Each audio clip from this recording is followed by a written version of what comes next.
our driver is, but I'm sure he's coming. But let's go ahead and start here. We have our race winner, and that is Regan Smith. And he drives the number 7 TaxSlayer.com Chevrolet for Junior Motorsports. Here comes old Regan Smith. Congratulations on this win here today. He's our points leader, and he won the 22nd Annual Alliance Truck Parts 250. Congratulations to you, Regan. Joined by crew chief Greg Ives and car owner Dale Earnhardt Jr. Regan, your car came alive there, that last part of that race. Kyle Larson was trying to track you down, but you were having none of that, so congratulations on this win here today.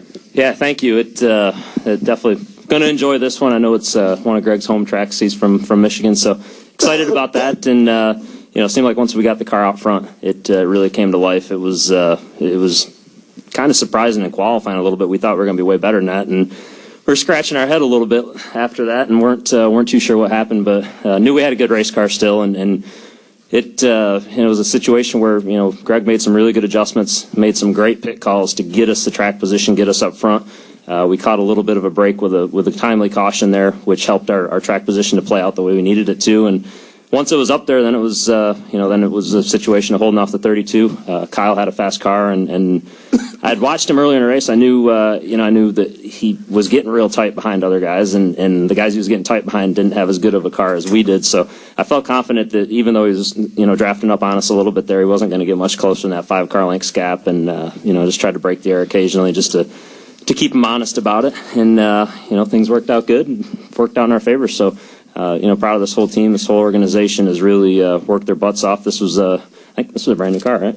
Yes. Yeah, brand new car. So, it says a lot about the equipment that we're building at Junior Motorsports, and definitely appreciate the opportunity that Dale, Kelly, and Mr. H have given myself to work with such good people and drive such good race cars. Well, thank you, Regan. Certainly congratulations again. Greg, talk about the significance of this win. Being from this area, around this area. How far is your home from here? It's about 6 hours north. I'm actually from Upper Michigan. Well, like I said, you're in Michigan. You're in the state, yeah, right? Yeah, I'm in the state. I kind of said it's my state. 6 hours from here? Close, just not my hometown. That's a big state, isn't it? Yeah, it is. Okay. It's definitely. Well, congratulations. Talk about how this team really came on here, and really how this team right now is just leading this series.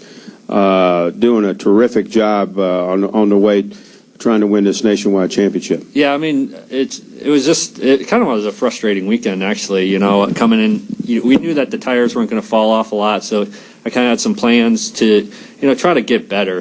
We've been, just trying to build a notebook and just try to get a little bit better each week, and I came here with a different package than normal, and it didn't really work out very well for us, and struggled with speed. Regan wasn't very happy with the car, and we kind of had to, after about 3-4 runs, we kind of made the changes, and the road guys did a great job getting the car set up properly, and we went back out and we picked up lap time, and from that point on, you could feel the tempo of the guys kind of pick up. You could feel Regan's confidence in the race car pickup, and that was kind of the key moment to the weekend for us. And it's just all about confidence in the race car. And if you look back at the pit call we made to try to get him on the front row, as we've been trying to do each week, whether qualifying or not, but I think he got the confidence in the race car that, hey, this thing is really fast, and I can trust it, and I have the ability to do what I need to do with it. And I think it's just all the guys coming together, building confidence in each other, and that no matter what hole we dig ourselves into, no matter how down we can get, no matter if we're lacking speed, qualified 20th, stuff like that. That we don't get flustered, and we realize that, hey, this is an opportunity for us to show our strength as a race team. And eventually an organization in Junior Motorsports, and like Regan said, brand new race car. Got to think, Gordon Gibbs and Tom Holes and Ryan Pemberton, all the guys at the shop that work so hard. And I've been on them, and they've stepped up to the challenge, and I really appreciate their hard work. And I'm just looking forward to. I don't think of points leads or wins or once I walk out of here, we got to think of, we're 0-0 again, and we just got to go after another win, got to go after more points, and that's kind of our mentality, and that's how I've always lived my life racing. Good deal. Congratulations. And Dale, certainly when you signed up Regan to drive for you prior to this season, I got to believe that this is what you were looking for, and he's really delivered. And this race team right now is clicking pretty good. Yeah, he set pretty high standards back in Homestead when we won that race before the last race of the season there last year. So we've been, looking forward to working together and looking forward to having, the success we've been having so far. So this is really rewarding and fun, but there's a lot of hard work behind the scenes, and I'm happy for Regan. He certainly has earned it. He's worked really hard to get to where he is, and Greg has definitely put in a lifetime of work to get to where he is. So it's good to see all this working out for them. Happy for Tax Slayer to be able to get them to Victory Lane a couple times this year. Hopefully we'll have opportunity to take them to Victory Lane more this season. But that's long overdue for them as well. So it's just a big thrill for me and my sister and Rick to see the success we're having. And I think, something that we got to remember too is I was in Victory Lane, saw Doug Ducard. Him and Steve Letard had a lot to do with the behind-the-scenes changes we made in the off-season to help us sort of get guided in a new or better direction. Certainly bringing on the pieces of the puzzle like Greg and the drivers and everybody else, and kind of changing the culture in the shop was a big deal. But Doug and Steve both really kind of put a lot of extra work in that really wasn't required of them, or they stepped up to the plate to help, and we've made a lot of good changes that have got us in a good position right now. Hopefully we can have good success throughout the rest of the year and continue to learn. And this team is getting to the point to where some of the stuff we're doing and the success we're having will become an asset to what Hendrick does on Sundays. That's the biggest the biggest thing that we really need to try to accomplish is to where the information is going both ways. That'll really be a great thing when we can help them as much as they've helped us. Okay, we'll take questions now. We'll start right here with Mike. If you raise your hand, Mike, right there. Regan, I know you said you didn't know Jason Leffler well, but you're donating, the part of your winnings to the trust fund for his son. He was a battler and never gave up, and I guess you haven't either. After slipping out of Cup and then down into Nationwide, you've shown, that side of you. Can you just talk to us a little bit about, your struggles and perhaps Jason's? Yeah, well, certainly, Jason, although I wasn't as close to some guys around here were to him, definitely knew him, had a lot of conversations with him, and enjoyed being around him when I had the opportunity to be. So, we want to make sure that we remember that he had a son, Charlie Dean, and that, as a racing community, we got to, play a part in helping him out and helping him grow as a person as he gets older. So, certainly going to miss Jason. And I know for me, I mentioned earlier this week that there's a restaurant in Mooresville. It seemed like every time I went there, I would see Jason. I haven't been there in a little while, and I'm going to hate going back there now because I'm not going to be able to see him when I go in there. And it was Field of Greens, and literally every time I went in there, I saw him, I felt like. So, certainly he's going to be missed, and we don't want to forget about his family. As for the struggles and taking a step back, I think last year, whenever everything started to play out, this is, when you look at opportunities and you look at the opportunity that Dale and Kelly and Mr. H had at Junior Motorsports here, and it was a pretty easy decision for me. There wasn't anything on the Cup Series that felt like was going to be capable of running up front on a consistent, steady basis, and saw what was going on here. There was a lot of changes being made prior to me getting here, and as well as after I got here. I felt like that was going to be the smartest move and the smartest thing to do, and just fortunate that guys like Greg Ives and all the other guys we've got in the shops, the good guys that we've already got there, and then the good guys that we complemented them with and added in are a part of it. And I'm the one that gets to drive these race cars, but they're pretty awesome race cars. Okay, let's go to Stan. right here in the middle. Raise your hand, Stan. I have two questions. The first one is for Regan. Regan, you were here yesterday, and you were talking very much about how good your team is and how really far behind you were not from Sprint Cup competitors out there and their teams and everything. Could you expand on that a little bit more? Because it seems today that you proved that you're right on the mark. Yeah, well, I think that conversation was more about, what we thought about the Sprint Cup guys being in the series, and I feel great about it. I felt like we had the right balance of Cup competitors and Nationwide competitors. You take the Cup guys out, and it doesn't allow Nationwide guys to learn, and it doesn't allow us to strive to get better week in and week out.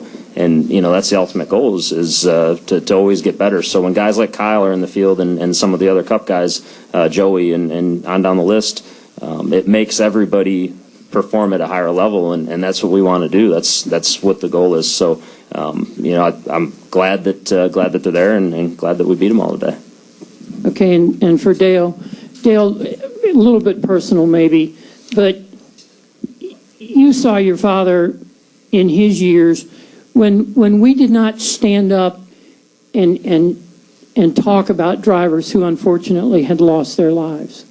It's totally different now, and I could be wrong, but I think you've seen both sides of how that's done. What do you think about what we do today? As far as recognizing? Yes. Well, I think that it's a totally different world. Everything today is, all the information is out there and accessible with the social media, and the way we interact with each other is a lot faster, and every information is easier to obtain.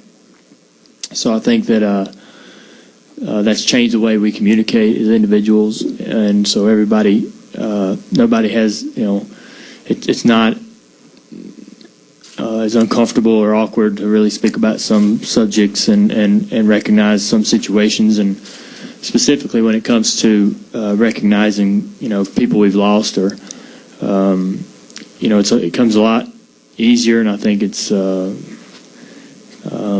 process that's not as difficult as it was years ago. I think just because of the way society's changed and the way we all communicate and view each other. Thank you very much. That's just a guess. Let's go back here, far man in the corner, camera guy, and then we'll go down to Bob. Just how did the weather play a factor down the stretch? A lot of guys were braking early. I mean, what was the strategy for you guys, and why do you think it worked? I'll take that one. Yeah. Well, I've had a lot of different situations, over the years of, weather and how it plays into it. And, we had a good group of guys with, Boswell, and they were feeding me information. I had the radar on my screen, and I saw it breaking up. And, none of my strategy really came off of whether or not the rain was going to come. It was more or less the strategy to get him up front, see what the car was going to do, and get him confidence in the race car. And the rain, if it would have came, and rained us out, it happens, But I wasn't going to guarantee myself anything on the rain. It was more or less just try to get him up front and get him comfortable and confident. Let's go to Bob. Raise your hand, Bob.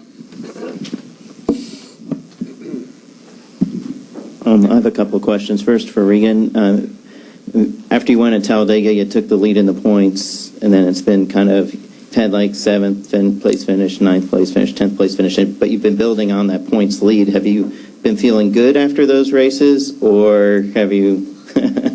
Don't look at Greg, because Greg's giving me an answer. I bet you his answer is the same as mine without even looking at him. No, we didn't feel good. And I think every time we go to the racetrack, we want this team to be the team that's up front, that's leading laps, that's contending for wins. And, I think last week we got to a stage in the race where we were about where we wanted to be, and just didn't transfer to the end of the race, and we didn't get the result that we wanted at the end. But certainly it's not lack of effort or anything like that. We've been working our butts off. It's just a matter of we're still trying stuff, we're still learning stuff, and Some of these places we go, we're getting a notebook. I know neither one of us had ever seen Iowa before last week, so if we were to go back there next week, I guarantee we're going to have a car that's top 5 capable. We had a car that was top 5 capable the other day. It just didn't work out at the end. So unless we're winning every race, we're not content, and that's what we're striving to do as a team and as an organization. With that said, some of those races in there, Bob, you got to remember also that Casey or whoever was in the 5 car maybe had a good race, and that shows as a company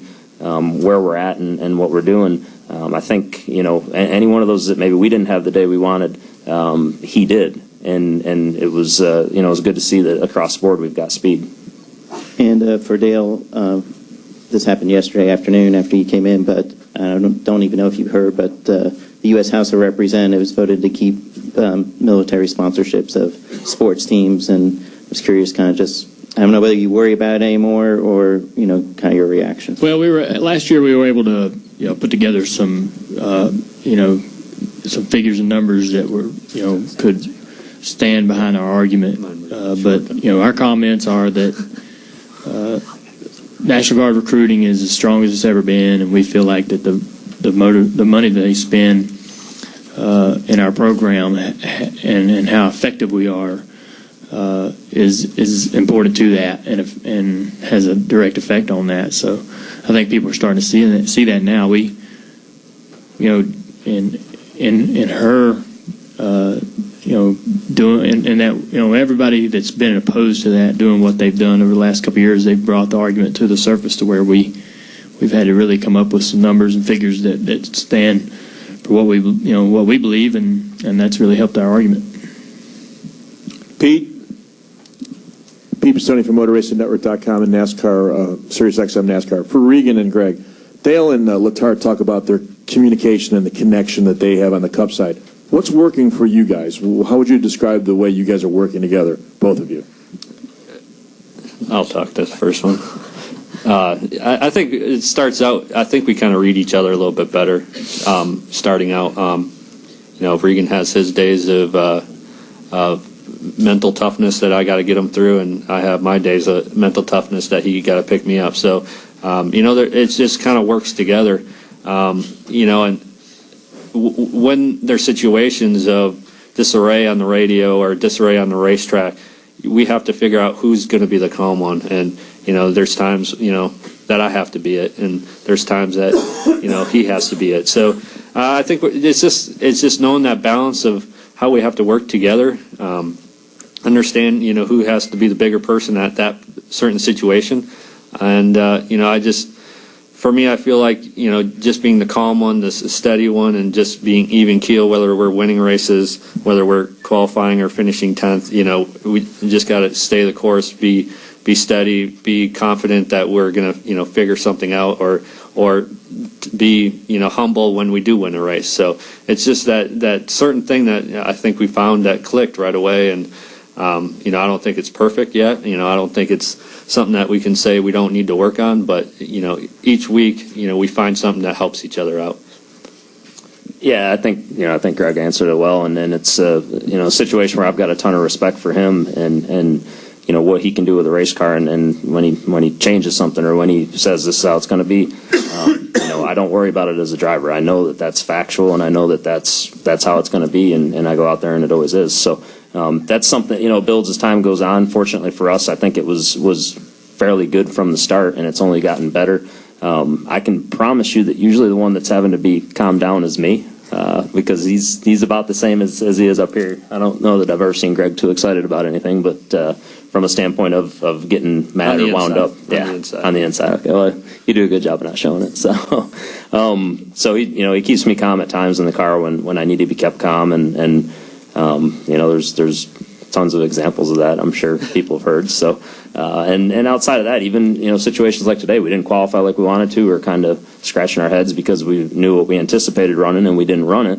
And I was upset about that, and he had to calm me down a little bit. So yeah, I didn't think you were that upset though. I thought you did good. Yeah, well, for me, I did all right. So we just got a good relationship. We get along, and it works well. So it's been enjoyable so far, and we want to keep the momentum going, and the further we go into the year, the more we learn about each other. I think the only the better it's going to get.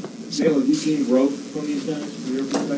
I really haven't seen a huge change from the time they worked together from the beginning of the season. It's really been pretty consistent. The speed's been there, and Greg, we have had to get better as a company, and Greg's been a big part of that. And obviously Regan is driving his guts out no matter what the car is doing. But everybody's going to learn something out of the process, and Greg's a great guy to work with. Regan's going to learn a ton from this experience, and vice versa. So they're just both kind of feeding off each other as we go. Right here, Nate. Go ahead. I was just going to say, Pete, I'm surprised that you don't have a TV over there. Isn't there a hockey game getting ready to start? Okay. Go ahead, Nate.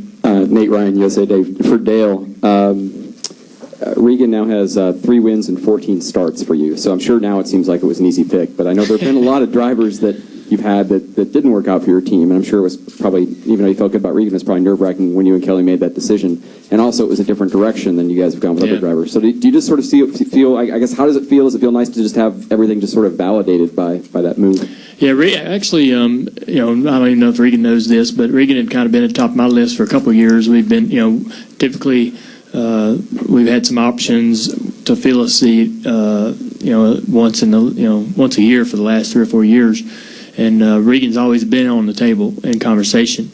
Whether he could even have done it, we don't know. But I had actually talked to him at a driver's intros. I think it was here, Second race here last year or something, about doing something.